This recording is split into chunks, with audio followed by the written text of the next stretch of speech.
सोनपुर के जंगल में टूनी चिड़िया सब्जी बेचने का काम किया करती थी और उसी के बगल में कालू कौवा भी अपनी सब्जी की दुकान लगाता था। कालू की दुकान पे एक भी ग्राहक नहीं आता था और टूनी की दुकान पे ग्राहक आते रहते थे। अरे क्या तुम ही टूनी चिड़िया हो? जी हाँ, सही पहचाना आपने। मैं ही टूनी चिड़िया हूँ। बताइए क्या काम है आपको? अरे काम तो मुझे कुछ नहीं है, मुझे तुमसे सब्जी खरीदनी है। तुम्हारे बारे में मैंने बहुत सुना है। मैं बाहर से आया हूँ, मुझे यहाँ का कुछ नहीं पता। कुछ पक्षी तुम्हारे बारे में बातें कर रहे थे कि टूनी चिड़िया से अच्छी सब्जी कोई नहीं देता, इसीलिए मैं आज तुम्हारे पास सब्जी लेने आया हूँ। हाँ हाँ भाई जी, क्यों नहीं। मेरे पास आपको बहुत ही ताजी सब्जियाँ मिलेंगी। ये ले लीजिए, ये रही आपकी सब्जियाँ।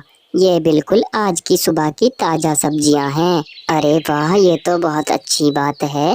मेरे पास तो दूर दूर से ग्राहक आ रहे हैं और मेरे नाम से मुझे भी जानने लगे हैं।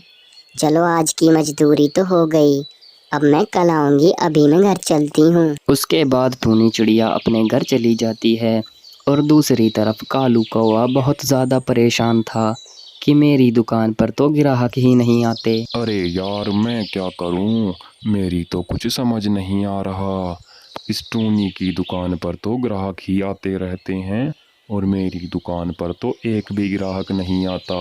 कल को मैं ऐसा करूंगा कि कल को मैं खेत के बाहर ही दुकान लगा दूंगा और जो भी पक्षी वहां से गुजरेगा फिर वो तो मुझसे ही सब्जियां खरीद कर ले जाएगा। दूसरी तरफ टूनी चिड़िया भी कुछ सोच रही थी। अब मुझे ऐसा लगता है कि मुझे गांव-गांव जाकर सब्जियां पहुंचानी पड़ा करेंगी।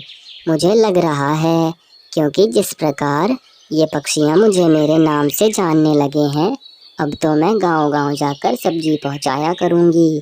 3 दिन मैं गांव जाया करूंगी और 4 दिन बाजार में। उसके अगले ही दिन से टूनी चिड़िया अपनी सारी सब्जियां लेकर गांव पहुंच जाती है और वहां पर भी टूनी चिड़िया की दुकान पर बहुत ज़्यादा भीड़ लगती है। और दूसरी तरफ कालू कौवा अपने खेत पर दुकान लगाता है, फिर भी उसकी दुकान पर कोई ग्राहक नहीं आता। वो सोच ही रहा था कि ग्राहक क्यों नहीं आ रहे, तभी एक पक्षी आसमान से कुछ सब्जियां ले जा रहा था। कालू कौवा तुरंत उसे देखकर समझ जाता है। अच्छा, तो इस वजह से मेरी दुकान पर ग्राहक नहीं आ रहे। ये टूनी चिड़िया अब गांव जाकर भी सब्जियां देती है। इस टूनी चिड़िया का मैं क्या करूं?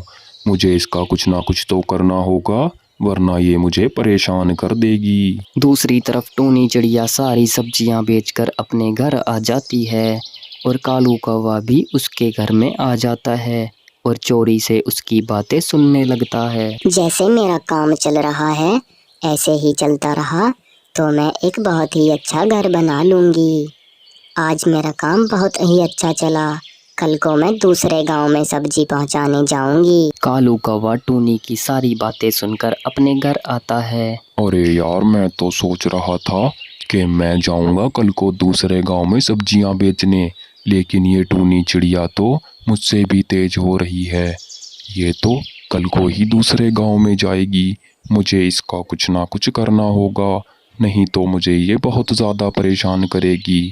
मैं आज रात को ही जाकर इसके घर में आग लगा दूंगा। ना रहेगी टूनी चिड़िया और ना ये सब्जी बेचेगी। उसी दिन रात होने के बाद कालू कौवा टूनी चिड़िया के घर में जाकर आग लगा देता है। बेचारी टूनी चिड़िया सो रही थी। टूनी चिड़िया जल्दी जल्दी से अपने घर के बाहर आती है। अरे ये क्या, ये किसने किया? मेरे घर में आग कैसे लग गई?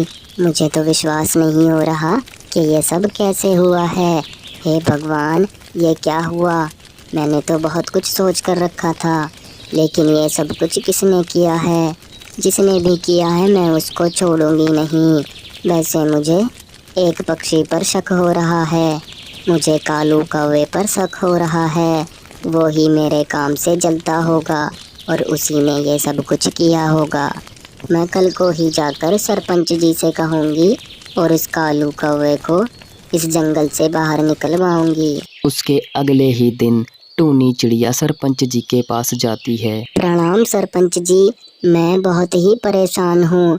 रात में अपने घर में सो रही थी और कालू कौवे ने नीचे से मेरे घर में आग लगा दी। अब बताइए मैं कहाँ जाऊँ? मैं तो बेघर हो गई हूँ। मेरे पास तो रहने के लिए घर भी नहीं बचा। अरे क्या कहा टूनी चिड़िया, कालू कौवे ने तुम्हारे घर में आग लगा दी? ये उसने अच्छा नहीं किया। हमें पहले से ही वो कालू कौवा चतुर लगता था। हमें इस जंगल में उसको रखना ही नहीं चाहिए था।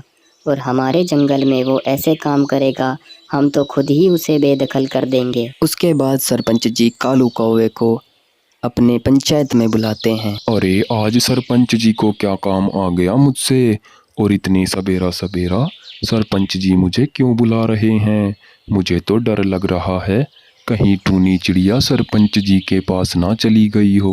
उसके बाद कालू कौवा घबराता हुआ सरपंच जी के पास आता है। जी बताइए सरपंच जी, क्या हुआ है? आपने मुझे इतनी सवेरा बुलाया है? हाँ, क्योंकि तुमने काम ही ऐसा किया है। तुमने रात टूनी चिड़िया के घर में क्यों आग लगाई? हमें इस बात का जवाब चाहिए और हमें पूरा विश्वास है कि वो आग तुमने ही लगाई होगी, क्योंकि तुम बहुत चतुर हो। अरे अरे नहीं नहीं नहीं सरपंच जी, मैंने कोई आग नहीं लगाई। ये सब कुछ मैंने नहीं किया। मैं तो रात घर पर ही नहीं था, मैं तो जंगल से बाहर गया हुआ था, तो मैं आग कैसे लगा दूंगा? इसमें मेरी कोई गलती नहीं है, मैंने आग नहीं लगाई। ये मुझ पर झूठा इल्जाम लगा रही है। देखो कालू, अगर तुम इस बात को कहते हुए बिल्कुल भी नहीं घबराते और तुम्हारी जुबान बिल्कुल भी नहीं फिसलती, तो मैं एक बार मान लेता कि ये काम तुमने नहीं किया है। लेकिन तुमने ऐसा कर कर अब बिल्कुल साबित कर दिया है कि ये काम तुम ही ने किया है। अब हमें गुस्सा मत दिलाओ, तुम चुपचाप इस जंगल से बेदखल हो जाओ, नहीं तो बहुत बुरा होगा। और आज के बाद इस जंगल के आसपास भी मत दिख जाना मुझे। तुम्हारे जैसे पक्षियों की मेरे जंगल में कोई ज़रूरत नहीं है। अब टूनी चिड़िया ने कालू कौवे को जंगल से बेदखल करा दिया था, लेकिन अब वह बेघर हो चुकी थी। मेरे पास तो रहने के लिए घर भी नहीं बचा, तो मैं अपना काम कहाँ से शुरू करूँ?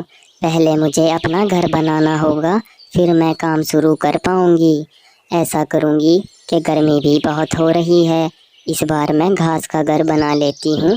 गर्मियों में बहुत ही ठंडा रहेगा और उसमें मुझे गर्मी नहीं लगेगी। उसके बाद टूनी चिड़िया तपती धूप में जंगल में घास के लिए निकल जाती है और बहुत सारी घास ढूंढकर इकट्ठा कर लेती है और टूनी चिड़िया अपने घर बनाने के लिए लग जाती है। और बहुत दिन तक मेहनत करने के बाद टूनी चिड़िया ने आखिरकार अपने लिए एक घास का सुंदर घर तैयार कर लिया था। चलो आखिरकार मेरा घर बनकर तैयार हो गया है, बहुत ही सुंदर लग रहा है देखने में। चलो इसको अंदर से देखकर आती हूँ। उसके बाद टूनी चिड़िया घर के अंदर आती है और अपना घर देखकर बहुत ज़्यादा खुश होती है। घर अंदर से बहुत ज़्यादा सुंदर था। अरे वाह, मेरा घर तो अंदर से बहुत सुंदर है और बहुत ठंडा भी है, इसमें मुझे गर्मी नहीं लग रही। बस अब जल्दी से मैं कल को अपना काम स्टार्ट कर दूंगी, उसके बाद मैं अच्छा काम करूंगी और अच्छा कमाऊंगी। वैसे भी सभी पक्षियों को पता चल गया होगा कि मैं सब्जी बेचने क्यों नहीं आ रही। बस जल्दी जल्दी सुबह हो जाए और मैं फिर कल से दोबारा से सब्जियां बेचने जाया करूंगी। टूनी चिड़िया अपने छोटे बच्चे के साथ सोनपुर के जंगल में रहा करती थी। उसका बच्चा बहुत ही सुंदर था और टूनी चिड़िया बहुत ज़्यादा गरीब थी। बेटा गोलू, मैं तो खाना लेने जा रही हूँ, तुम घर से बाहर मत जाना, वरना तुम्हें पता ही है ना, बारिश का मौसम चल रहा है। किसी वजह से बारिश हो गई तो फिर तुम रास्ता भटक जाओगे। तब तक मैं ना आऊँ, तुम घर पर ही रहना। इतना कहकर टूनी चिड़िया दाना ढूंढने के लिए निकल जाती है। तभी गोलू के दिमाग में बैठे बैठे एक बहुत ही अच्छी बात आती है। हमारा ये घर काफ़ी पुराना हो गया है और काफ़ी कमज़ोर भी हो गया है। इस बार अगर बारिश हुई तो ये झेल नहीं पाएगा। मम्मा से कहूँगा कि मम्मा हम नया घर बना लेते हैं। इतना कहकर बेचारा गोलू बैठा ही था, तभी थोड़ी ही देर बाद उसका दोस्त आता है।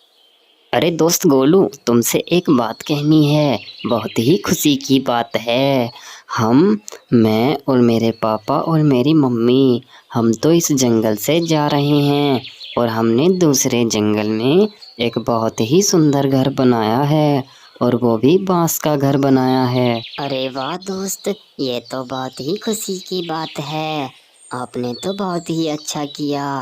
आज मैं भी अपनी मम्मा से कहूँगा कि मम्मा हमारा ये घर भी पुराना हो गया।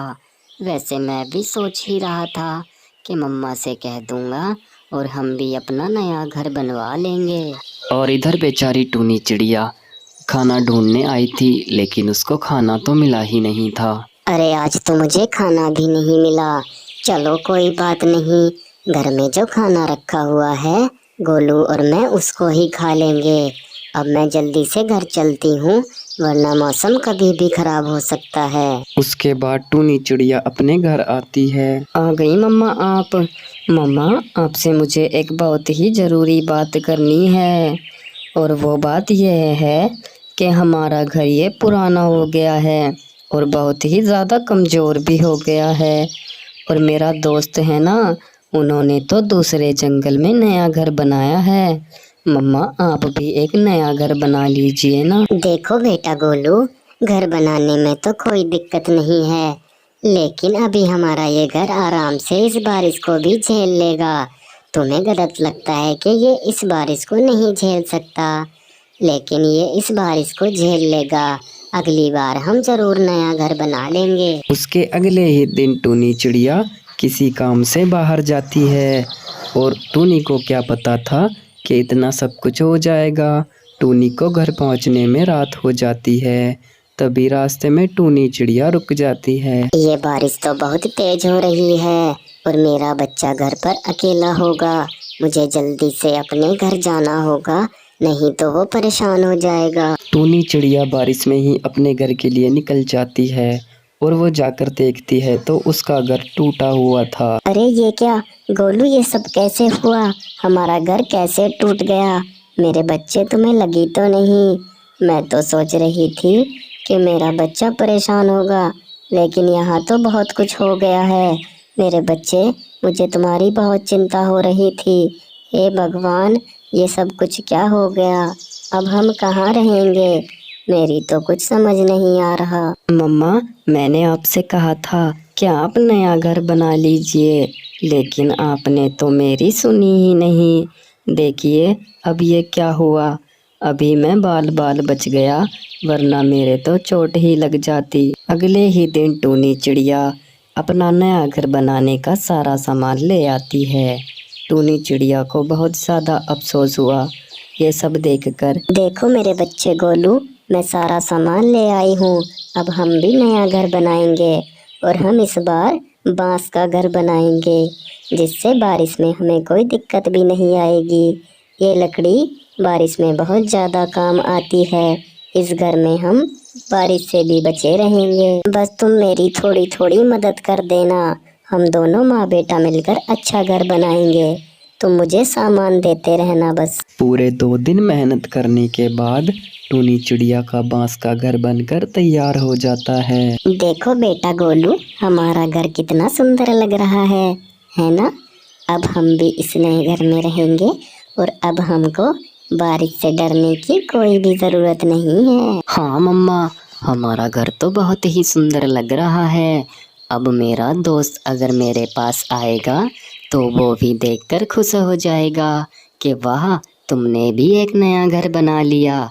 अब तो मैं अपने दोस्त को भी बताऊंगा कि हमने नया घर बना लिया है। मम्मा, मुझे तो अपना घर देखकर बहुत ज़्यादा खुशी हो रही है। बेटा चलो अब तुम अंदर चले जाओ, मैं दाना लेकर आती हूँ और तुम घर के अंदर ही रहना, कहीं जाना नहीं। ठीक है मेरे बच्चे?